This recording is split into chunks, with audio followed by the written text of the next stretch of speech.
আমন্ত্রণ জানাচ্ছি প্রিয় দর্শক। 21 রাতে আমাদের পররাষ্ট্র উপদেষ্টা তৌহিদ হোসেন তিনি 4 দিনের সফরে চীনে গেছেন, চীনে রয়েছেন, শনিবার ফিরবেন।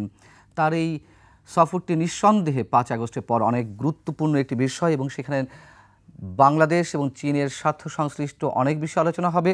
পাশাপাশি তো আমরা জানি ভূ রাজনীতিকে কেন্দ্র করে ভারতের খেলা রয়েছে, যুক্তরাষ্ট্রের খেলা রয়েছে, সব মিলিয়ে বাংলাদেশ আসলে কোন দিকে যাচ্ছে, বাংলাদেশের স্বার্থ আসলে কতটা সংরক্ষিত হবে, এসব বিষয় নিয়ে আমরা আলোচনা করব। এই বিষয়ে আলোচনার জন্য আমাদের সঙ্গে আজ উপস্থিত রয়েছেন সাবেক রাষ্ট্রদূত, চীনে যিনি স্পেশালিস্ট রাষ্ট্রদূতের ভূমিকা পালন করেছেন, মুন্সি ফয়েজ, রয়েছেন ঢাকা বিশ্ববিদ্যালয়ের আন্তর্জাতিক সম্পর্ক বিভাগের অধ্যাপক ওবায়দুল হক।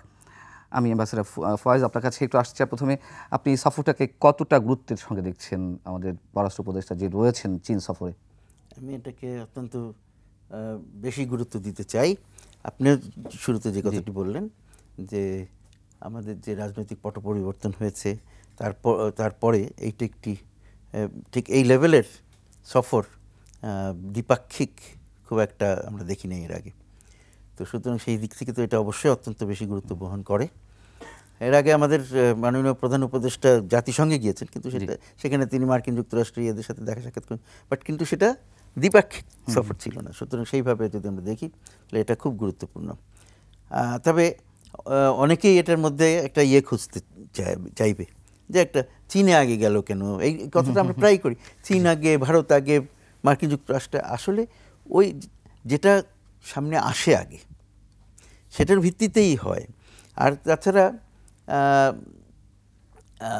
কি বলে, সুযোগ মতো নিশ্চয়ই আমাদের কি বলা যায় পররাষ্ট্র বিষয়ক উপদেষ্টা নিজে ভারতেও যাবেন, তাদের সাথে আলাপ আলোচনা তো নিয়মিত হচ্ছে। তারপরে এখন আমাদের সবাই এটাকে বলছে যে এই যে উনি সফরে গেলেন চীনে, এখানে একটা বড় উদ্দেশ্য হচ্ছে যে সম্ভবত চীন আমাদের প্রধান উপদেষ্টাকে আমন্ত্রণ জানাবে, এবং আসলে সেটা একটা কারণ আছে, কিন্তু সেটার দুটো দিক হবে। প্রথমে ওনাকে দাওয়াত করা হচ্ছে, যেটা আমরা জানতে পেরেছি, পোয়াও ফোরামে। হ্যাঁ, 25টা দেশের জোট। যেটা এটা এটা এটা ঠিক জোট না, এটা অনেকটা এটা একটা জোট। আচ্ছা, এটা চীনের উদ্যোগে একটা অর্থনৈতিক সহযোগিতার আলাপ আলোচনা, একটা ডায়ালগের মতন, যেমন ড্যাভোসে যেটা হচ্ছে সুইজারল্যান্ড, যেখানে আমাদের প্রধান উপদেষ্টা এখন আছেন, ঠিকই ওইটারই একটা কাউন্টার পার্ট বা ওইটার একটা প্যারালাল একটা উদ্যোগ। এটা কিন্তু কোনো আলাদা জোট নয়। আচ্ছা, হ্যাঁ, তো সেইটা বুঝতে হবে আমাদের। তো সেখানে যে সেটা এখন গুরুত্বপূর্ণ কেন, ড্যাভোসের পরে এটা গুরুত্ব এই জন্য পায় যে ড্যাভোস হলো আমাদের বর্তমানে যে কি বলা যায় এস্টাবলিশমেন্ট ফাইন্যান্সিয়াল অ্যারেঞ্জমেন্ট যেটা আছে পৃথিবী, সেইটার বাইরে একটা কিছু করার চেষ্টা, সেটা এক ধরনের চিন্তাভাবনা করে। সেখানে একেবারে উন্নত দেশগুলো বা G7 কান্ট্রিজগুলোর খুব বেশি প্রাধান্য থাকে। তারা যেসব এজেন্ডা দিতে চায় সেইগুলো এজেন্ডা নিয়েই সবাই ব্যস্ত হয়ে পড়ে। কিন্তু তার বাইরেও তো অনেক কিছু আছে যেটা আমাদের জন্য গুরুত্বপূর্ণ, সারা পৃথিবীর অন্যান্য দেশের জন্য গুরুত্বপূর্ণ। আমাদের যে গ্লোবাল সাউথ বলি যদি, তাদের জন্য গুরুত্বপূর্ণ, সেই বিষয়গুলো আলাপ কোথায় হবে। তো সেই জন্য সেইগুলো এখানে একটা করার সুযোগ হয়। আর এখন যে ব্রিক্স হয়েছে, আমরা সবাই জানি ব্রিক্সের সংখ্যা কি বলে যে সদস্য সংখ্যা বৃদ্ধি পেয়েছে। ব্রিক্স একটা জোট। তো এই ব্রিক্সের যে ইয়েগুলো আছে, যে তারা অল্টারনেটিভস খুঁজছে পৃথিবীতে ডলারের বিরুদ্ধে, কি বলে ডলারের যে আধিপত্য সেটার বিরুদ্ধে, মার্কিন যুক্তরাষ্ট্র বা অন্যান্য কতগুলো দেশের আধিপত্যের বিরুদ্ধে, সেইগুলোকে কিন্তু ওইটার সাথে যখনই আমরা পোয়াওকে যুক্ত করছি, তখন একটা অত্যন্ত গুরুত্বপূর্ণ, একটু শক্তিশালী একটা ব্যাপার দাঁড়িয়ে যায়। তো সেইটা একটা জিনিস এখানে হবে। কিন্তু সাথে সাথে এটা চীনারা খুব আছে, তো তারা ওনাকে ওইখানে নিয়ে গেলে যদি আমাদের প্রধান উপদেষ্টাকে নিতে পারে, তাহলে সেখানে সাথে সাথে একটা দ্বিপাক্ষিক হবে। যে ইম্পর্টেন্স কথা আমি ভূমিকাতে বলছিলাম, আপনিও বললেন, ইম্পর্টেন্সটা এত বেশি কেন? ওই যে আমাদের তো একটা পট পরিবর্তন হয়েছে, তারপরে আমাদের সবগুলো গুরুত্বপূর্ণ যে আমাদের অংশীজন আছে, সবাই আছে গুরুত্বপূর্ণ। তার মধ্যে কয়েকটা নাম করি আমরা, যেগুলো সবচেয়ে বেশি গুরুত্বপূর্ণ: ভারত, চীন, মার্কিন যুক্তরাষ্ট্র, জাপান, রাশিয়া, এরা সবাই, ইউরোপ, সবাই আমাদের জন্য অত্যন্ত গুরুত্বপূর্ণ। কিন্তু তাদের সাথে আমাদের মার্চে গিয়ে যেটি হবে, কিন্তু পররাষ্ট্র উপদেষ্টা এবারে এটা পাওয়াটা আরেকটা বৈঠক তো আছে, যেটাতে আপনি বলছেন, নিজেই নোটিশ করলেন, আমাদের প্রধান উপদেষ্টা তো মার্চের দিকে, মার্চের 25 পোয়াতে থেকে যদি 28, যান তাহলে ওই সময় যখন, হ্যাঁ হ্যাঁ ঠিক আছে, হ্যাঁ। কিন্তু কেন এটা গুরুত্বপূর্ণ যে আমাদের তো এই ধরনের সফর হয় নাই। জি উনি ইয়েতে গেছেন, ড্যাভোসে গেছেন, পোয়াতে যাওয়া না, এক আমি ধরনের আমার ব্যাপার, পররাষ্ট্র কিন্তু উপদেষ্টার কথা বলছি। হ্যাঁ, পররাষ্ট্র পররাষ্ট্র উপদেষ্টার উপদেষ্টার কথা, কথা, হ্যাঁ, না ঠিক আছে। তো পররাষ্ট্র উপদেষ্টা গিয়েছেন, এর আগে তো আর অন্যগুলো করেন নাই, এটাই শুরু বলতে পারি, সেই জন্য এটা বিশেষ গুরুত্ব পাচ্ছে। আরেকটা জিনিস হচ্ছে যে আমাদের এই সবগুলো দেশ, আমি সবগুলো দেশের নাম করলাম, যে এই সবগুলো দেশের সাথে আমাদের সম্পর্কটাকে নতুন করে একটা গতি সঞ্চার করতে হবে। তো সেটার যে একেবারে কিছু হয় নাই তা না, যোগাযোগ যেগুলো হচ্ছে, সবাই আমাদেরকে সমর্থন জানাচ্ছে, আমাদের সরকারও তাদের সাথে কাজ করবে একসাথে, সেই পারস্পরিক সেই অঙ্গীকারটা ব্যক্ত করা হচ্ছে। কিন্তু সামনাসামনি আলাপ আলোচনা করে স্পেসিফিক প্রজেক্টস ইত্যাদি নিয়ে আলাপ আলোচনা করা, সেগুলোর সুযোগ তো এখন পর্যন্ত কারোর সাথে হয় নাই আমাদের, এখানে সেই সুযোগটা শুরু হচ্ছে। সুতরাং সেটার একটা আলাদা গুরুত্ব আছে, এটা তো সম্বন্ধে কোনো সন্দেহই নাই। কিন্তু এইটা খালি চীনের সাথে করে আমাদের বন্ধ করে রাখলে হবে না, সবার সাথে এটা করতে হবে, সেটার সুযোগে আমি আসছি আপনার কাছে। অধ্যাপক ওবায়দুল হক, নানান প্রসঙ্গে এখানে আসবে পররাষ্ট্র উপদেষ্টা এই সফরের যে আলোচনা বৈঠকগুলো অনুষ্ঠিত হবে, অর্থনৈতিক বিষয় হবে, রোহিঙ্গা ইস্যু আসবে নিঃসন্দেহে, মিয়ানমার ইস্যু আসবে, তিস্তাতে যে বহুমুখী প্রকল্প সেই বিষয় আসবে, ব্রহ্মপুত্রে বাদ দেওয়ার কথা রয়েছে, মানে দিবে চীন 60,000 মেগাওয়াট বিদ্যুৎ উৎপাদনের জন্য $100 বিলিয়ন খরচ করছে। নানান ইস্যু এখানে আসবে এবং স্বাস্থ্য সহযোগিতা বিষয়ক নানান ইস্যু আসবে। যেমন সেখানে কুনমিংয়ে 3টি হসপিটাল নির্ধারণ করা হয়েছে যাতে সেই হসপিটালগুলোতে কম খরচে স্বাস্থ্যসেবা বাংলাদেশের মানুষ পেতে পারে, দিল্লির উপরে যেই নির্ভরশীলতা সেটা কমানোর জন্য। সব মিলিয়ে বাংলাদেশ আসলে কি অ্যাচিভ করতে পারবে, মানে আমাদের পারসেপশন থেকে আমরা আলোচনা করতে চাচ্ছি। জি, আমি মনে করি খুবই গুরুত্বপূর্ণ প্রশ্ন এটা। গুরুত্বপূর্ণ প্রশ্ন এই কারণে যে আসলে এই যে সফরটি আপনি আমার আগের বক্তার কাছে তাৎপর্য জানতে চাইছিলেন, আমি মনে করি এটি খুবই তাৎপর্যপূর্ণ। এবং আমি একটু বিনয়ের সাথে, আমার পূর্ববর্তী বক্তা উনি একজন সিজন এবং ক্যারিয়ার ডিপ্লোম্যাট, তার সাথে একটু আমি দ্বিমত পোষণ করতে চাই। আমি মনে করি প্রথমে যে এই চীনকে বেছে নেওয়া হলো, এটা এখানে একটা মেসেজ আছে। উনি ওনার দিক থেকে বলেছেন, ওনার অভিজ্ঞতা থেকে বলেছেন, বহু বছরের বহু দশকের তার উনি ক্যারিয়ার ডিপ্লোম্যাট, সেই হিসেবে কাজ করেছেন। আমি একাডেমিক হিসেবে মনে করি যে এই যে পরিবর্তিত পরিস্থিতিতে এটি আমাদের জন্য একটা বড় সুযোগ তৈরি করে দিয়েছিল। এই যেটাকে আমরা ফরেন পলিসি অটোনমি বলি, বা এই যে আমাদের এক নতুন পাওয়া স্বাধীনতা যদি বলেন আপনি এটি, তো সেটি আমরা এক্সারসাইজ করছি। দেখেন, এই যে চীনের, আমি আপনার প্রশ্নের উত্তরে আসছি, তার আগে শুধু একটু বলে নিই যে ওনার এই সফরটাকে দেখা হচ্ছে এভাবে, আপনি যদি দেখেন সব জায়গায় বলা হচ্ছে যে এটি আমাদের সহযোগিতার একটি নতুন অধ্যায় উন্মোচন করবে। কিন্তু এটি কেন বলা হচ্ছে? এটি কি শুধু এই কারণে বলা হচ্ছে যে পরিবর্তিত পরিস্থিতিতে এটি ঘটছে এই সফরটি, তাই সহযোগিতা নতুন অধ্যায়? এই প্রশ্নটি আসে এই কারণে যে চীনের সাথে আমাদের সম্পর্ক কিন্তু খুব নতুন নয়। চীনের সাথে সম্পর্কে আপনি জানেন, এবছর আমরা আমাদের দ্বিপাক্ষিক সম্পর্কের, কূটনৈতিক সম্পর্কের 50 বছর পূর্তি উদযাপন করতে যাচ্ছি।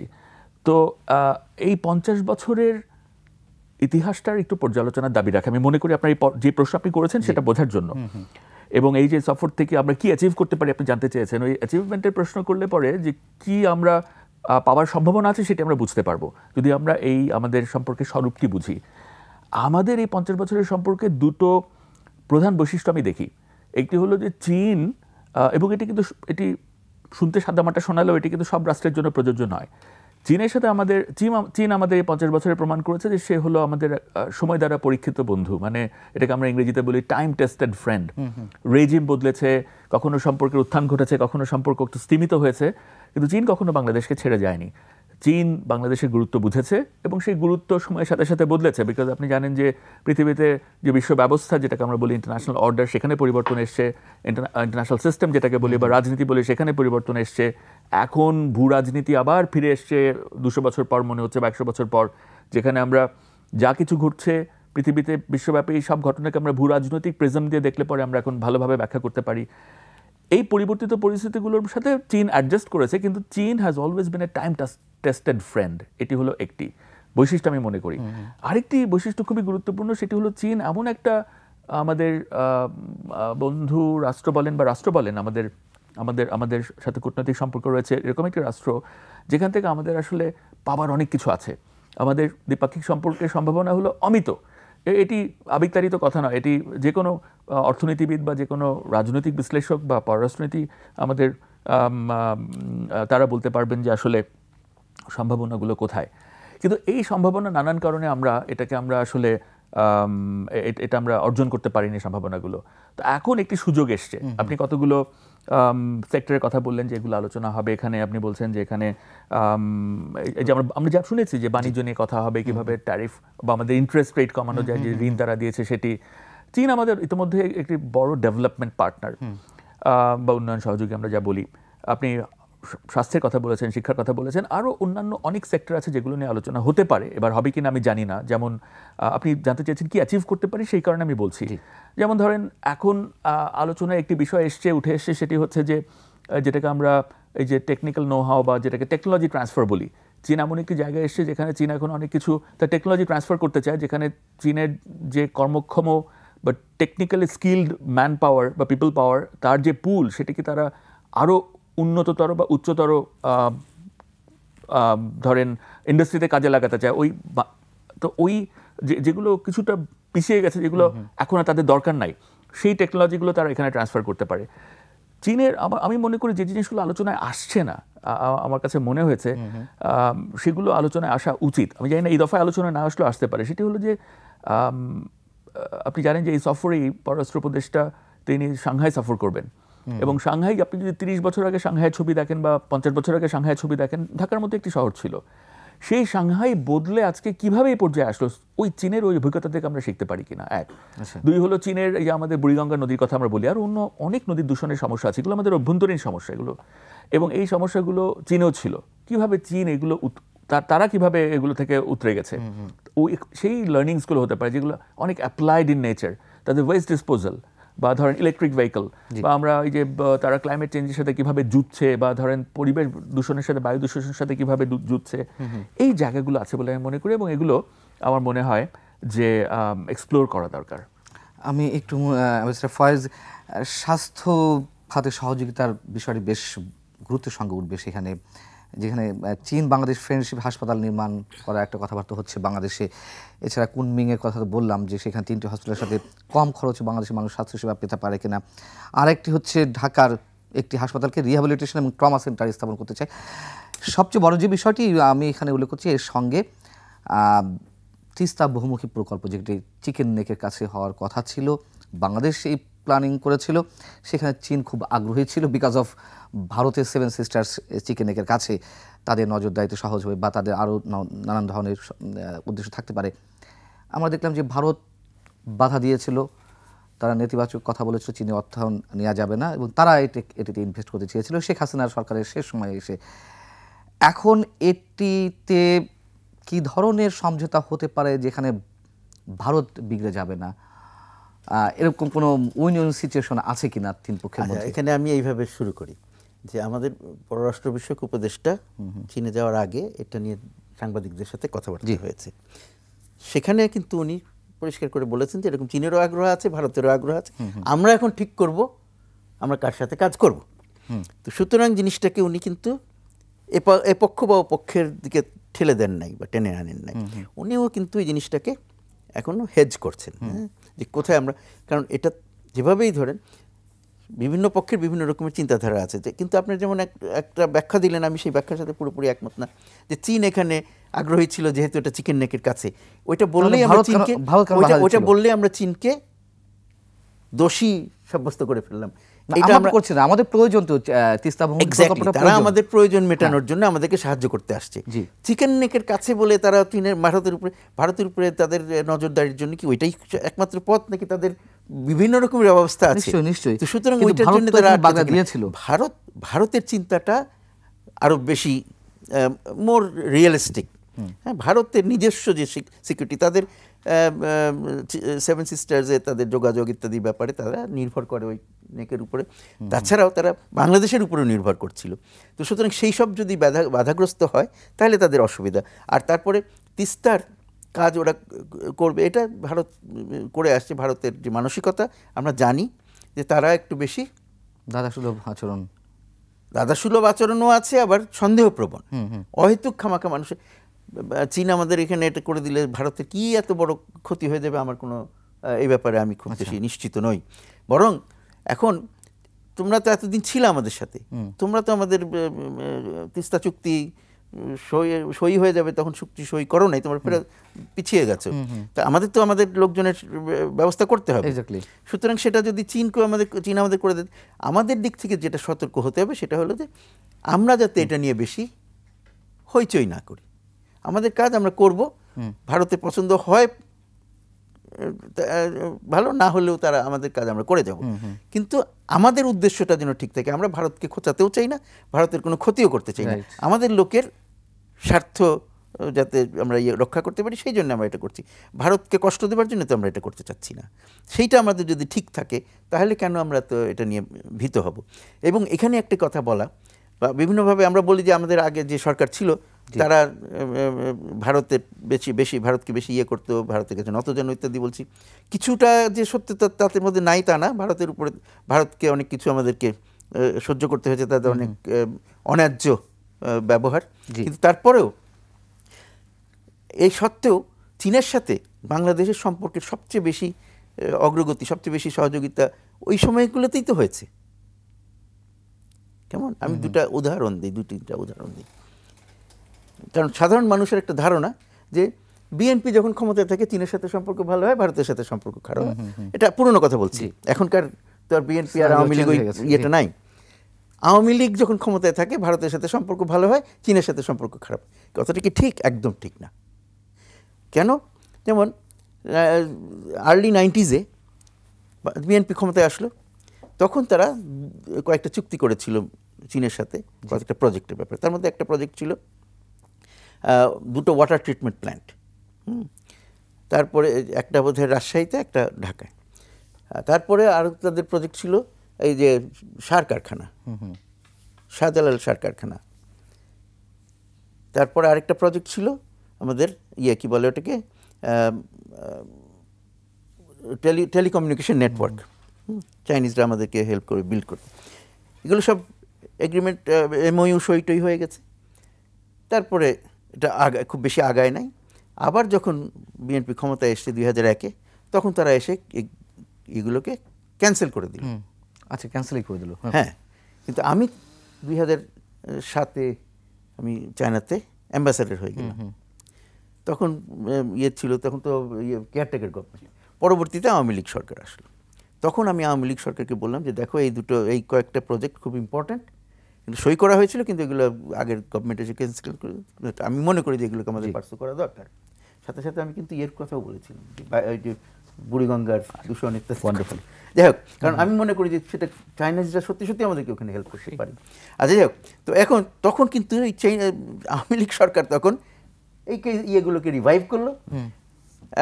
শাহজালাল ফার্টিলাইজার ফ্যাক্টরি হলো, এই ইয়েগুলো আগালো, কি বলে যে ওয়াটার ট্রিটমেন্ট প্ল্যান্ট।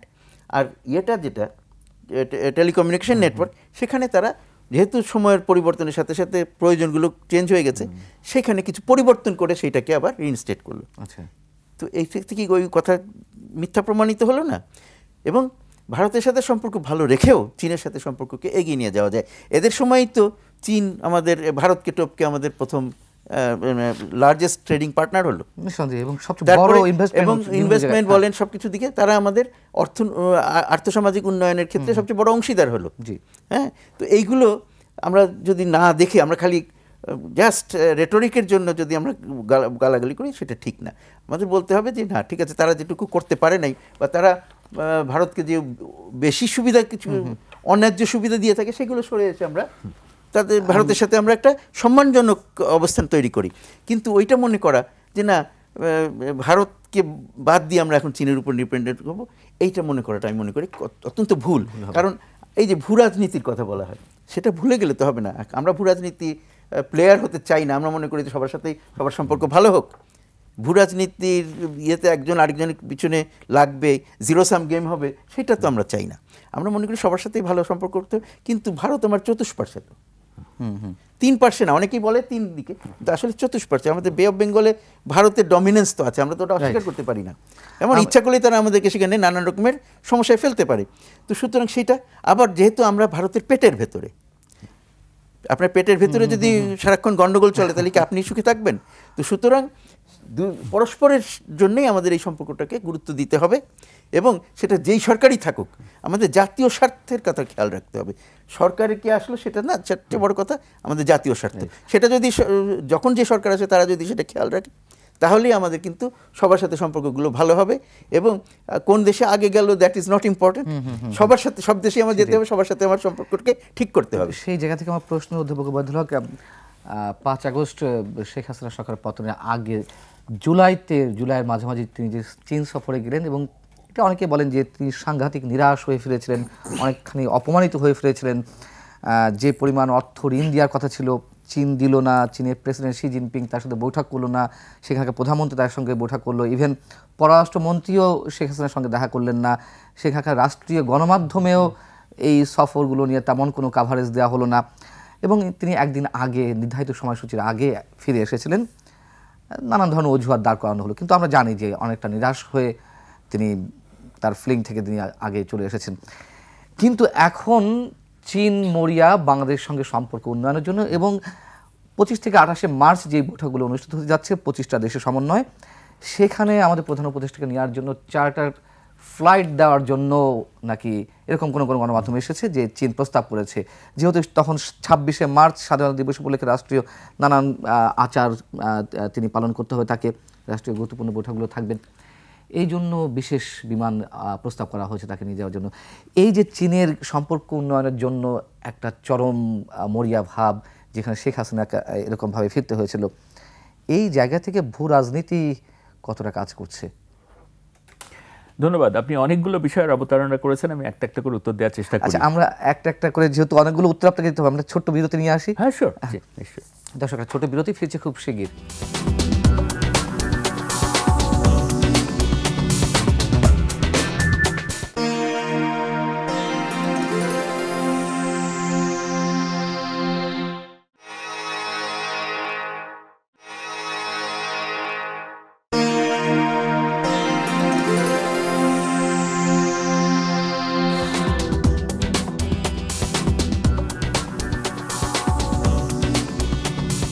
আবার আমন্ত্রণ। 21 রাতে আলোচনা করছি চীনে আমাদের পররাষ্ট্র সচিব যে সফরে রয়েছেন, সেই সফর কতখানি গুরুত্বপূর্ণ এবং আমাদের অ্যাচিভমেন্ট কতটা হতে পারে। অধ্যাপক ওবায়দুল হক, যে প্রশ্নটা আপনার কাছে ছিল, শেখ হাসিনা অনেকটা নিরাশ হয়ে 5 আগস্ট গণঅভ্যুত্থানের আগে ফিরে এলেন চীন থেকে, এখন সেই চীন আবার আমাদের প্রধান উপদেষ্টাকে, অন্তর্বর্তী সরকারের প্রধানকে সেখানে নিয়ে যাওয়ার জন্য বিশেষভাবে মরিয়া হয়ে উঠেছে। এর মধ্য দিয়ে ভূ রাজনীতির কোনো খেলা আছে কিনা? জি, ধন্যবাদ। আপনি ঠিক বিরতির আগে যে প্রশ্ন করেছেন, কয়েকটি বিষয় ছিল, সেখানে আমি সেগুলো একটু টাচ করতে চাই। যেমন আপনি আমারই এই যে মানে চরম মরিয়া এই শব্দগুলো নিয়ে আমি খুব শিওর না, আপত্তি না, আমি খুব শিওর না আসলে চরম মরিয়া কিনা। চীনের কাছে আমরা গুরুত্বপূর্ণ, চীনের কাছে আমরা খুবই গুরুত্বপূর্ণ, একইভাবে ভারতের কাছেও আমরা কিন্তু খুব গুরুত্বপূর্ণ। এবং চীনের কাছে কিন্তু নতুন করে এই গুরুত্ব কিন্তু নতুন, অনেক পুরনো গুরুত্বই, কিন্তু যেটা বলেছিলাম আপনাকে প্রথম প্রশ্নের উত্তরে, যেটা সময়ের সাথে সাথে ইভলভ করে, যেভাবে ইন্টারন্যাশনাল সিস্টেম বা অর্ডার বা আন্তর্জাতিক রাজনীতি বাস্তবতা ইভলভ করে, এটা ইভলভ করেছে। ভারতের বেলায়ও তাই।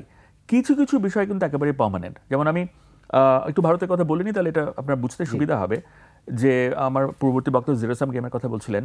যেমন ভারতের একটা, আমি ব্যক্তিগতভাবে বা অ্যাজ অ্যান একাডেমিক ইন্টারন্যাশনাল রিলেশনসের ছাত্র হিসেবে মনে করি যে দক্ষিণ এশিয়ার সব রাষ্ট্রের সাথে ভারতের যে সম্পর্ক, তার থেকে অনেক বেশি গুরুত্বপূর্ণ বাংলাদেশের সাথে সম্পর্ক। এর একটি অন্যতম কারণ তো বটেই যে বাংলাদেশ, উনি যেমন বলছিলেন যে ভারতের পেটের মধ্যে ঢুকে বসে আছে, এবং এটি হলো ভারতের উত্তর পূর্ব ভারতের নিরাপত্তা। এটি তো এই বাস্তবতা সৃষ্টি হয়েছে 47 সালে, কিন্তু 47 সালে অতটা প্রতিভাত হয়নি, যেটি প্রথম হয়েছে 1962 সালে। চীনের সাথে যুদ্ধে পরাজিত হওয়ার পরে তারা উত্তর পূর্ব ভারতের নিরাপত্তার জন্য এই যে পূর্ব পাকিস্তান বা পূর্ববঙ্গ বা এই আজকে যেটা বাংলাদেশ, তার যে এই ভূমির যে গুরুত্ব, এই যে যেটাকে আমরা সামরিক পরিভাষায় স্ট্র্যাটেজিক ডেপথ বলি, এটি ভারতের জন্য খুবই গুরুত্বপূর্ণ। এবং দেখেন, এই যে 5 আগস্টে যে পট পরিবর্তন হয়েছে, তাতে কিন্তু ভারতের এই উত্তর পূর্ব ভারত নিয়ে তার নিরাপত্তার জন্য বাংলাদেশকে যে কারণে দরকার, সেই বাস্তবতা কিন্তু একটুও বদলায়নি। এটি কিন্তু পার্মানেন্ট। এবং আপনি হয়তো ভাবছেন যে বাস্তবতা বদলে গেছে, শেখ হাসিনা চলে গেছে, আওয়ামী লীগ চলে গেছে, নতুন সরকার আসলে এই বাস্তবতা আবার ফিরে আসবে। এবং চীন এবং ভারতের উভয়েরই একটি অ্যামেজিং ক্যাপাসিটি আছে। সেই ক্যাপাসিটিটা হলো তাদের একটা বৈশিষ্ট্য আছে, সেটি হলো তারা দীর্ঘ সময় অপেক্ষা করতে পারে, তারা কিন্তু বিচ্যুত হয় না। তেমনি চীনেরও যে ভূরাজনৈতিক বাস্তবতা বা যে ভূরাজনৈতিক চাহিদা বাংলাদেশের মাধ্যমে বাংলাদেশের কাছ থেকে সেটি কিন্তু বদলায়নি এবং এটি বদলাবেও না, সময়ের সাথে সাথে ইভলভ করতে পারে। তো এর জন্য যদি অপেক্ষা করতে হয়, চীন অপেক্ষা করবে। তো চীনের জন্য একটি বড় সুযোগ তৈরি হয়েছে এখন। এখানে কথা হলো যে আমরা প্লেয়ার হিসেবে এখানে কি রোল প্লে করতে পারি। আপনি ভূরাজনীতির কথা বলেছেন, আমি ভূরাজনীতিতে আসছি, কিন্তু আমার পূর্ববর্তী বক্তা একটা কথা বলেছেন, আমরা টেলিভিশনে দেখেছি যে আমাদের পররাষ্ট্র উপদেষ্টা যাবার আগ দিয়ে সাংবাদিকরা তাকে প্রশ্ন করেছিল তিস্তা নিয়ে। উনি বলেছেন যে আমাদের যে গাইডিং যে এমওইউটা সেটা এক্সপায়ার করে গেছে এবং সেটি আমরা রিনিউ করব, এবং উনি আশা করছেন এই দফাতে রিনিউয়ালটা হবে। কিন্তু অ্যাকচুয়াল তিস্তা প্রকল্পটা কিভাবে হবে উনি বলেছেন যে এটা তো প্রকল্পের ব্যাপার, ওটা প্রজেক্ট, ওটা আলাদা, ওটা সেপারেট, ওটা নিয়ে আমরা আলাদাভাবে কথা বলবো। এবং এরপরে উনি আরেকটা বাক্য বলেছেন, ওই বাক্যটা না বললেও এই বাক্যের মধ্যে যেটা প্রচ্ছন্ন ছিল সেটা হলো যে উনি বলেছেন যে একেবারে খুব প্রকাশ্যেই বলেছেন, উনি বলেছেন যে এখানে আমরা দেখেন যাই করি আমরা আমাদের বাংলাদেশের স্বার্থ সবার আগে আসবে। আরেকটা কথা বলেছেন, ভারত, চীন, যুক্তরাষ্ট্র সবার সঙ্গে ভারসাম্যপূর্ণ সম্পর্ক বজায় রাখবে। বটেই, কারণ ভারতকে তো আমরা ছেড়ে দিতে পারবো না, মার্কিন যুক্তরাষ্ট্রকে ছেড়ে দিতে পারবো না। ওদের নিজেদের মধ্যে ঝগড়া থাকতে পারে, নিজেদের মধ্যে ভিন্ন হিসাব থাকতে পারে, কিন্তু আমাদের হিসাব হলো আমাদের সার্ভাইভাল, আমাদের হিসাব হলো আমাদের যে জাতীয় স্বার্থ বা আমাদের যেটাকে আমরা ন্যাশনাল ইন্টারেস্ট বলি তার অ্যাডভান্সমেন্ট। এখন কথা হলো আমরা বলছি যে আমাদের জাতীয় স্বার্থ সর্বাগ্রে আসবে, কিন্তু জাতীয় স্বার্থটা নির্ধারণ করবে কে? তো সেই সমস্ত বিষয়ে কিছু রাজনৈতিক আলোচনা দরকার এখানে, যে কি হলে পারে। এর আগেও যা হয়েছে গত 15 বছরে জাতীয় স্বার্থের নামেই হয়েছে। তো ফলে আমি মনে করি যে চীনের জন্য একটা ভালো সুযোগ সৃষ্টি হয়েছে এবং চীন অনেক বিষয়ের অবতারণা করবে। এটি সূচনা মাত্র।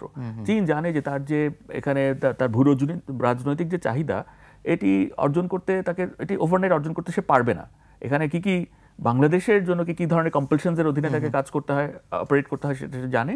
সেভাবেই সে আমাদের জন্য সেই বাস্তবতাটা মেনে নিয়ে সে বাংলাদেশের সাথে এনগেজ করবে বলে আমি মনে করি। অ্যাম্বাসেডর ফয়েজ, রোহিঙ্গা ইস্যুটি চীনের সঙ্গে খুবই রেলিভেন্ট।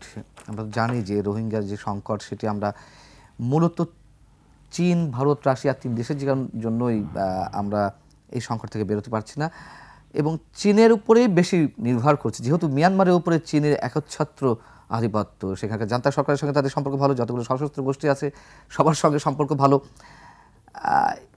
এই আমাদের পররাষ্ট্র উপদেষ্টা এই সফরে নিশ্চয়ই রোহিঙ্গা ইস্যুটি আসবে। এটি আসলেই চীন এই মুহূর্তে কোনো ভূমিকা পালন করবে কিনা, আমরা সেই আশাটি করতে পারি কিনা? আচ্ছা, আগে একটা কথা বলেন, আপনার কথা থেকে একটা বলছিলেন যে চীন, রাশিয়া, ভারতের জন্য আমরা আগাতে পারছি না, এইভাবে ওদেরকে দোষারোপ করতে হবে কোনো লাভ নেই। কিন্তু আমরা দেখি জাতিসংঘ যতগুলো ভোট উঠেছে সব জায়গায় তারা ভেটো দিয়েছে। ভেটো দেওয়া এক জিনিস আর আগানো আরেক জিনিস। যেইভাবেই দেখেন এত দেশ আছে, সবাই আমার মিত্র দেশ বেশিরভাগই, তার মধ্যে একমাত্র চীনই বলছে যে তারা চেষ্টা করছে ওদের সাথে আমাদের, মুখেই শুধুমাত্র বলছে না, এটা আমি স্বীকার করলাম না, কিন্তু যথেষ্ট না। তারা চেষ্টা করছে, তারা আলাপ আলোচনা এগিয়ে দেওয়ার চেষ্টা করেছে, কিন্তু তাতে ফল হয় নাই। তার মানে এই না যে তারা চেষ্টা করে নাই। আরও একটা কথা তারা বলেছে রিসেন্টলি, যখন ওদের ওখানে যখন গৃহযুদ্ধটা বেড়ে উঠলো, আর এখানে তো এখন গৃহযুদ্ধ একেবারে ছড়িয়ে পড়েছে চারিদিকে, হ্যাঁ, এবং আরাকান বলছি, মিয়ানমারে, এবং আরাকানে বিশেষ করে রিসেন্টলি আমরা দেখতে পেলাম যে ইয়েরা একেবারেই পর্যুদস্ত হয়ে পিছু হটছে, কি বলে জানটা। তবে আবার এখন নতুন করে তারা আবার এয়ার কভার নিয়ে তারা ইয়ে করছে, আবার পুনরায় আক্রমণ করার চেষ্টা করছে।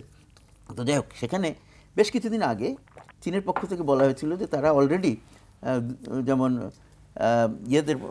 ওয়াদের সাথে এদের একটা যুদ্ধ ছিল, সেইখানে যুদ্ধে তারা দুই পক্ষকে রাজি করেছে যুদ্ধবিরতিতে, এবং তারা চেষ্টা করবে আরাকানেও যাতে আরাকান আর্মির সাথে জান্টার একটা যুদ্ধবিরতি চুক্তি করা যায়। তো তার মানে তারা চেষ্টা করছে ওখানে শান্তি প্রতিষ্ঠা করতে। তারা বুঝে যে ওখানে শান্তি দরকার, কারণ তাদের অনেক ইনভেস্টমেন্ট আছে, আরও ইনভেস্ট করতে চায় তারা। সেখানে যদি এরকম যুদ্ধ অবস্থা থাকে তাহলে তো ইনভেস্টমেন্ট চলবে না। আচ্ছা, তো এইগুলো পজিটিভ কতগুলো জিনিস যেগুলোকে আমরা ব্যবহার করতে পারি।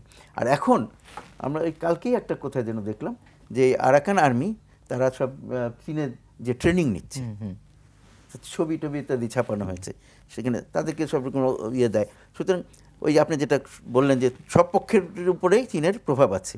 তো এখন যেহেতু আরাকান আর্মি ভালো করছে ওখানে এবং জান্টার খুব ভালো অবস্থা নাই, তখন চীন হয়তোবা তাদের, যদিও চীন মানে কেন্দ্রীয় সরকারের উপরে তাদের সমস্ত ইয়েটা দিয়ে রেখেছিল, এখন সেখান থেকে সরে আসতে পারে। সেটা একটা সম্ভাবনা আছে। সেটা যদি হয় তাহলে আমাদেরকেও আমাদের অবস্থানটাকে পরিবর্তন করার চেষ্টা করতে। আমরাও কিন্তু শুধুমাত্র কেন্দ্রীয় সরকারের সাথে আলাপ করছিলাম, রাইট। আরাকান আর্মির সাথে আমরা অফিসিয়ালি আমরা আলাপ করতে পারি না, হ্যাঁ, কিন্তু যোগাযোগ তো একটা করতে হবে। সেটা নিয়ে আমরা অনেক দিন ধরে বলছি, সরকারও বোঝে সেটা, আগের যে সরকার ছিল এবং বর্তমান যে সরকার আছে সবাই বোঝে। কিন্তু এখন পরিস্থিতি খুব ঘোলাটে, চীন এই সময় কিছু করতে পারে, কিন্তু এই যে মুহূর্তে এখন কিন্তু একটা ডিসাইসিভ ইয়ের দিকে যাচ্ছে বলে মনে হয়।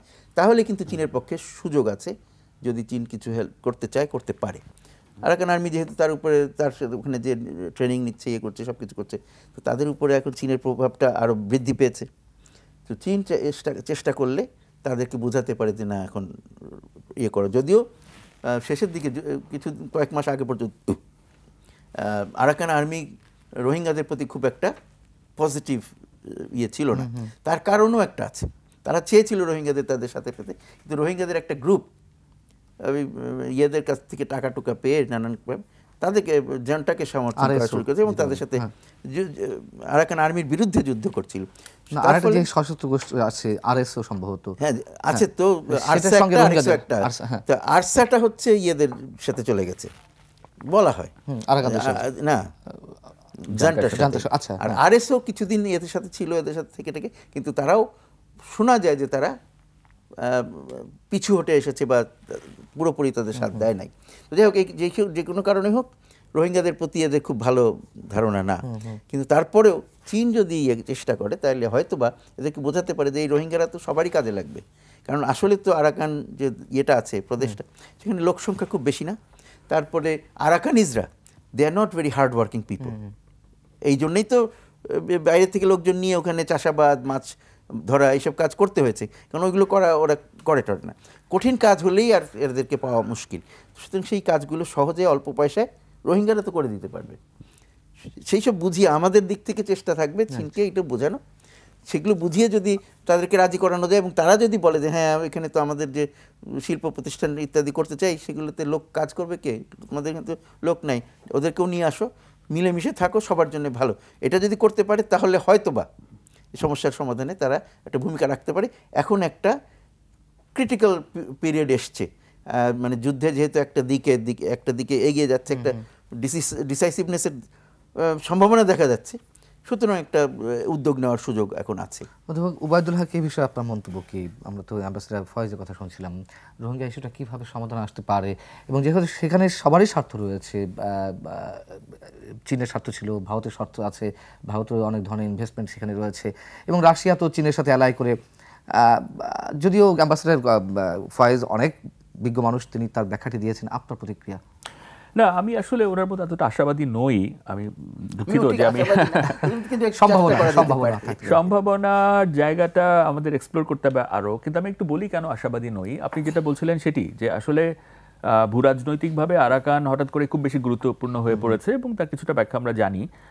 এখানে শুধুমাত্র যে আঞ্চলিক শক্তিগুলোই এনগেজ করছে তা না, এখানে দূরবর্তী পরাশক্তি বা মার্কিন যুক্তরাষ্ট্র, যদি আরো প্রিসাইসলি বলতে চান, রোহিঙ্গা একটা করতে পারে বলা যায়। তো এ থেকে বোঝা যায় যে এখানে আসলে আমার কাছে মনে হয়, আমি যতটুকু দেখি, আমার ক্ষুদ্র বুদ্ধিতে আমার কাছে মনে হয় এখানে সবচেয়ে দুর্বল প্লেয়ার হলাম আমরা। দেখেন এখানে খুব সিরিয়াসলি, কারণ এদের ভূরাজনৈতিক স্বার্থ অনেক বেশি। আরাকান নিয়ে আমাদের কোনো ভূরাজনৈতিক স্বার্থ আপাতত দৃষ্টিতে আমরা দেখতে পাচ্ছি না, যদি না আমরা বড় কোনো খেলায় খেলতে চাই, অন্যের খেলার পণে পরিণত হতে চাই, সেই উপদেশও আমরা দিব না, এবং সেই আকাঙ্ক্ষা আমাদের এই মুহূর্তে নাই। কিন্তু ওদের যে সমস্ত ভূরাজনৈতিক যে ডিজাইন বা ভূরাজনৈতিক যে তাদের যে প্ল্যান, সেখানে আসলে ওটা মাথায় রেখে তারা এনগেজ করেছে সব পক্ষের সাথে। তো সেখানে আমরা দুর্বলতম শক্তি বলে আমি মনে করি। এখানে আরাকান আর্মিকে দেওয়ার মতো আমাদের কিছু আছে বলে, বা মিয়ানমারকে অফার করবার মতো কিছু আছে বলে আমি মনে করি না। চীনারা সবসময় এক কথা বলে গেছে, এবং সেটির মধ্যে কিছুটা হয়তো সত্যতা থাকতেও পারে, আমি জানি না। সেটি হচ্ছে যে চীনারা বলে গেছে, তোমরা আমাদেরকে যত শক্তিশালী মনে করো, বার্মিজ জান্তার উপর আমাদের যে পরিমাণ ক্ষমতা আছে বলে বা প্রভাব আছে বলে তোমরা মনে করো, ততখানি আমাদের নাই। এটা কে বলছে? এটা চীনারা সবসময় বলে। চীনারা বলে এটা, যে ন্যাপিটোর কথা তারা বলে। ন্যাপিটোর সাথে তারা এনগেজ করে হলো তাদের নিজেদের ইন্টারেস্ট থেকে, যে তারা কিভাবে ভারত মহাসাগরে, বঙ্গোপসাগর হয়ে তারা অ্যাক্সেস পেতে পারে। এই তো দিনের শেষে আসলে আমাদের দেখতে হবে সেটি, আমি সেই কথা সেখানেই পেরে যাচ্ছি, যে চীন থেকে আমরা কি পেতে পারি, কি অর্জন করতে পারি, চীন থেকে পাবার আমাদের কি আছে তার একটা তালিকা আমাদের দরকার। মানে তালিকা বলে আমি হয়তো খুব হালকা করে ফেলছি, মানে আমাদের সুস্পষ্ট ধারণা থাকা উচিত আমাদের যে চীনের কাছে আমরা কি চাই, একই রকম ভাবে ভারতের কাছে আমরা কি চাই, এবং এই ভূরাজনৈতিক বাস্তবতা মাথায় রেখেই আমরা সেগুলো অর্জনের জন্য দেখেন এখানে অনেকগুলো বিষয় আলোচনা হবে। তার মধ্যে একটি হলো চীন চাইছে বলে আমরা শুনেছি, এই চীনা রাষ্ট্রদূত আমাদের পররাষ্ট্র প্রদেশের সাথে দেখা করেছিলেন যে চীন হয়তো চাইছে আমরা জিডিআই, তার যে গ্লোবাল ডেভেলপমেন্ট ইনিশিয়েটিভ, সেখানে আমরা জয়েন করি। এখন এটা নিয়ে কোনো সিরিয়াস স্টাডি এখানে হয়েছে কিনা আমরা জানি না, যে জিডিআই জয়েন করার আসলে সুবিধা কি। জিডিআই সম্বন্ধে একটু ইন ব্রিফ কিছু বলবেন? জি, আমি বলি, জিডিআই হলো তারা এরকম 3টা ইনিশিয়েটিভ শি জিনপিং এর আছে। শি জিনপিংকে কিন্তু আপনি চীনের অন্য কোনো প্রেসিডেন্টের সাথে মিলিয়ে ফেললে ভুল করবেন। দেখেন এটাও কিন্তু একটা আরেকটা বিষয়, যে এটাও পররাষ্ট্র নীতি যারা প্রণয়ন করেন, যারা এক্সিকিউট করেন, তারা এটি জানেন নিশ্চয়ই, তাদের কাজ এবং এটা একাডেমিকদেরও কাজ এবং সাংবাদিকদেরও কাজ, সবারই কাজ। সেটি হলো শি জিনপিং এর মনস্তত্ত্ব বোঝা। ওয়েস্ট এমন পর্যায়ে চলে গেছে, পশ্চিমা বিশ্ব, যে তার শুধু মনস্তত্ত্ব না, তার স্বাস্থ্যও তারা নানান রকমভাবে সুপার কম্পিউটার, মনিটর মানে কি, সুপার কম্পিউটার ডিপ্লয় করে এমপ্লয় করে, তারা প্রোগ্রাম করে, তারা দেখতে চায় যে উনি কত বছর বাঁচতে পারেন, তার বাবা কত বছর বেঁচেছেন, তাদের ফ্যামিলির জেনেটিক ট্রেইল কি, এই সমস্ত হিসাব করেন বলে আমি দেখেছি তারা। সো অনেক হিসাব নিকাশ আছে। একই হিসাব তারা পুতিনকে নিয়ে করেন, একই হিসাব তারা অন্যান্য ইম্পর্টেন্ট রাজনৈতিক নেতৃবৃন্দ নিয়ে করেন। তো শি জিনপিং কিন্তু এটা কি ফেনোমেনন, এবং শি জিনপিং এর উনি অন্য কোনো চীনার 8-10 জন রাষ্ট্রপতির মতো রাষ্ট্রপতি নন, তার একটি স্বপ্ন আছে, এবং চীনা মানুষেরও একটা স্বপ্ন আছে। মানে চীনা জাতিকে যদি এক জাতি হিসেবে আপনি কল্পনা করেন বা ধরে নেন, আপত্তি না জানান, তাহলে তাদের যে একটা অ্যাসপিরেশন, জাতিগত অ্যাসপিরেশন, দ্য চায়না ড্রিম, এটি ওরাও বিশ্বাস করেন যে শি জিনপিং এটা ডেলিভার করতে পারবেন। ফলে এই যে গত 10 বছরে যে সমস্ত পরিবর্তন এসে তাদের সংবিধানের মধ্যে, যে আমৃত্যু প্রেসিডেন্ট থাকবেন, আমৃত্যু পার্টি প্রধান থাকবেন, এবং না এটা শুধু পাশ করিয়ে নিয়ে আপনার নিজের আখের গোছানো না, পাশ করিয়ে নিয়ে তিনি ওই ড্রিমগুলো ইমপ্লিমেন্ট করতে চাইছেন, এবং ওই স্বপ্ন, ওই প্ল্যান এবং ডিজাইন তিনি তৈরি করছেন। বিআরআই তার মধ্যে অন্যতম। আর তার কিছু ইনিশিয়েটিভ আছে। আপনি জিডিআই এর কথা জানতে চাইছিলেন, একটি হলো গ্লোবাল ডেভেলপমেন্ট ইনিশিয়েটিভ। একসাথে এগুলো নিয়ে লঞ্চ করেন না, বিভিন্ন সময় লঞ্চ হয়েছে। গ্লোবাল সিকিউরিটি ইনিশিয়েটিভ এবং গ্লোবাল সিভিলাইজেশন ইনিশিয়েটিভ। জি, সিভিলাইজেশন এবং সিকিউরিটি আমি দুটো নিয়ে কিছু নাড়াচাড়া করেছিলাম ছাত্র হিসেবে আন্তর্জাতিক সম্পর্কে। মনে হয়েছে যে কংক্রিট হলো একমাত্র গ্লোবাল ডেভেলপমেন্ট ইনিশিয়েটিভ, যেটি চাইছে চীন আমাদের সাথে, আমরা তাদের সাথে যাই। এইটিতে যেই পরিকল্পনার কথা বলা হয়েছে যে উন্নয়ন কিভাবে হবে, এটি যে আমাদের যে মিলেনিয়াম ডেভেলপমেন্ট গোলের পরে যে এসডিজি এসছে, এসডিজির জন্য যারা কাজ করছে আমরা, তার সাথে কিন্তু ভেরি ওয়েল অ্যালাইন্ড। তারপরও পশ্চিমাদের আসলে আপত্তিটা কোথায়? আর পশ্চিমারা মনে করছে এটা চীন যে উন্নয়নের কথা বলছে, সবাইকে নিয়ে একটা গ্লোবাল সাউথের একটা লিডারশিপ দিবে সে, বা যেভাবে সমাজ এবং অর্থনীতি এবং মানুষের জীবনমানের উন্নয়ন করবে, এটির বাইরেও চীনের একটি হিডেন একটা এজেন্ডা আছে, এবং এর হিডেন এজেন্ডা হলো ভূরাজনৈতিক, হিডেন এজেন্ডা হলো তার এই যে তার হেজেমন, এটিকে স্থাপন করা, এই সমস্ত। সো ফলে আমাদের দিক থেকে দেখতে হবে যে জিডিআই আসলে জয়েন করলে পরে আমাদের লাভ কি আছে, আদৌ কোনো ক্ষতি আছে কিনা। পশ্চিমা ইরেসপেক্টিভ অফ পশ্চিমা সমালোচনা কি বলে, আমাদের নিজস্ব একটা সমালোচনামূলক একটা স্টাডি থাকা উচিত। কাজে আমি মনে করি যে, এবং আমি খুবই মনে করি আমাদের জন্য, আমি 1 মিনিটে শেষ করছি এই কথাটি বলে, খুবই গুরুত্বপূর্ণ একটি কথা বলে আমার মনে হয় এখন, এবং আমার বিশ্বাস পররাষ্ট্র মন্ত্রণালয়টি খুব ভালোই বোঝেন, এটি আমাদের আসলে এই বাইনারির বাইরে বের হয়ে আসতে হবে, যে ইন্ডিয়া চায়না, চায়না ইন্ডিয়া, ভূ রাজনীতি, এটা আমাদের একটা ফ্রেমওয়ার্ক হয়ে গেছে, বাইরে আমরা কথা বলতে পারি না। আসতে চাই, কিন্তু আমাদের কিন্তু বের হতে দেয় না। পারবো কিভাবে পারবো আমি সেটি না পারবেন। আমি বলছি কিভাবে, সেটি হলো যে আমাদের এই যে মাল্টিল্যাটারালিজম বা যেটিকে বহুপাক্ষিকতা বলে একটা কথা আছে, এটি আমরা ভুলে গেছি। তো ওই মাল্টিল্যাটারালিজমকে এখন প্রমোট করতে হবে, এবং দেখেন এটার জন্য আমাদের হোমওয়ার্ক করতে হবে। এটি আমাদের দেয় না বললে হবে না, কেউই কাউকে কিছু দিবে না, এবং আপনার জন্য বাধা তৈরি করবে। সবাই সবার জাতীয় স্বার্থের জন্য কাজ করছে। আমাদের জাতীয় স্বার্থটাকে সেটা ডিফাইন করতে হবে। পররাষ্ট্রনীতিতে যে একটা অসাধারণ, আমি মনে করি একটা সম্ভাবনা সৃষ্টি হয়েছে 5ই আগস্টের পরে, এটি আমরা আদৌ অনুধাবন করতে পারছি কিনা, এটা আমাদের আগে সোল সার্চিং বা সেলফ এক ধরনের একটা ক্রিটিসিজম বা ক্রিটিক দরকার, এবং আমাদের এর জন্য প্রস্তুতি নিতে হবে যে আমরা চীন থেকে কি পেতে পারি এবং তার জন্য কাজ করা। এবং দেখেন চীন কিন্তু ইতিমধ্যে আমাদেরকে 100% প্রোডাক্টের উপর, আমার যদি ভুল না হয়ে থাকে, তাদের ডিউটি ফ্রি অ্যাক্সেস দিয়েছে। কিন্তু চীনের সাথে আমাদের বাণিজ্য খুবই গুরুত্বপূর্ণ। চীন যে শুধু আমাদের ডেভেলপমেন্ট পার্টনার তা না, চীনের সাথে আমরা বাণিজ্য করি, এবং চীন কিন্তু বাংলাদেশের দিকে তাকিয়ে আছে শুধুমাত্র বঙ্গোপসাগরে ঢুকবে তা না, এখানে কিন্তু চীন একটা বিশাল একটা বাজারও আরো বড়সড় হয়ে ঢুকবে। উনি বিমস্টেকের কথা বলেছেন, বিমস্টেকে ঢুকলেই যে আমাদের লাভ হয়ে যাবে তা না, আমাদের বাজার খুলে যাবে, আমরা কম্পিটিশনে পারবো কিনা। না আমি সরি, আমি কথা বলছিলাম আর কি, যে একটা সুযোগ তৈরি হচ্ছে, তারা চেয়েছে যে আমাদের বিমস্টেক, আমরা চাইছি, কিন্তু আমাদের এগুলো স্টাডি হওয়া দরকার, যে বিমস্টেকে আমরা চাই জয়েন করতে, কিন্তু সুবিধা অসুবিধাগুলো কি সেগুলো দেখতে হবে। আমি ব্রিক্সের কথা বলছি, আমি বিমস্টেক, আমি ভুলে, আমি সরি, আমার স্লিপ অফ টাং হয়ে গেছে। ব্রিক্সের আসলে খুললেই চীনের সাথে এই আলোচনায় গেলে ব্রিক্সের কথা আসে, কিন্তু ব্রিক্সে আদৌ আমাদের আসলে কি ধরনের বিপদে পড়তে পারি এই স্টাডিগুলো দরকার। আর ব্রিক্সের কথা ভুলে গিয়ে শুধু দ্বিপাক্ষিক বাণিজ্যে যদি আপনি দেখেন যে 100% ট্যারিফ যে তারা ডিউটি ফ্রি অ্যাক্সেস দিচ্ছে তার সুবিধা কিন্তু আমরা নিতে পারিনি। তো আমার মনে হয় আমাদের নিজেদের ঘর গোছানোর অনেক কাজ বাকি। শুরুতে আমি একটা কথা বলেছি যে নিজেদেরটা আগে করতে হবে। খুব সত্যি। Obviously, আমি একটা কোশ্চেন মানে সবশেষে যে খুবই গুরুত্বপূর্ণ সেটা দিয়ে শেষ করতে চাই, দুজনের কাছ থেকেই একই প্রশ্নের উত্তর নিতে চাই। মুশফিক ফয়েজ, আপনার কাছে জানতে চাই যে ট্রাম্প ক্ষমতা এলেন, তারও তো একটা ডিফারেন্ট ভিউ আছে এই অঞ্চলের নিয়ে, খুব স্বাভাবিক থাকার কথা যুক্তরাষ্ট্রের। এখন চীনের সঙ্গে যেই আমাদের সম্পর্ক ছিল এবং সামনে উন্নত হবে, এটি মার্কিন প্রশাসন কিভাবে খেলবে? আমরা ভারত তো প্রসঙ্গক্রমে এসেছেই, মার্কিন প্রশাসন কিভাবে খেলবে এখানে? আমি আগে একটু পুরনো প্রসঙ্গ থেকে যদি জিডিআই এর কথা যেহেতু আসলো, জিডিআইতে আমরা জয়েন করা সহজ, কারণ ওইটা কোনো ডিরেক্ট সিকিউরিটি ইমপ্লিকেশনস নাই যেটাতে অন্যরা বাধা দিতে পারে বা চিন্তিত হতে পারে। কিন্তু জিডিআইতে তাড়াহুড়া করে জয়েন করারও কিছু নাই, কারণ আমরা তো বিআরআই মেম্বার। জিডিআইটা যদি আমরা ওইভাবে চিন্তা করি, বিআরআইরই একটা এক্সটেনশন, যেটা জিনিস বিআরআইতে ইয়ে করে না, কভার করে না, সেটাকেও ইনক্লুড করা, বেসিক্যালি আমি এইভাবে দেখি। হ্যাঁ, তো সুতরাং বিআরআইতে থাকা আর জিডিআইতে থাকার মধ্যে আমাদের জন্য খুব বেশি বড় কোনো পরিবর্তন না। কিন্তু এটা একটা কনসেপ্ট যেহেতু উনি দিয়েছেন, আমরা ওটার সাথে গেলে চীন খুব খুশি হবে, চীনের জন্য একটা ডেমনস্ট্রেট করবার জন্য হ্যাঁ আমাদের কত সমর্থক আছে, তাছাড়া অন্য খুব বেশি কিছু না।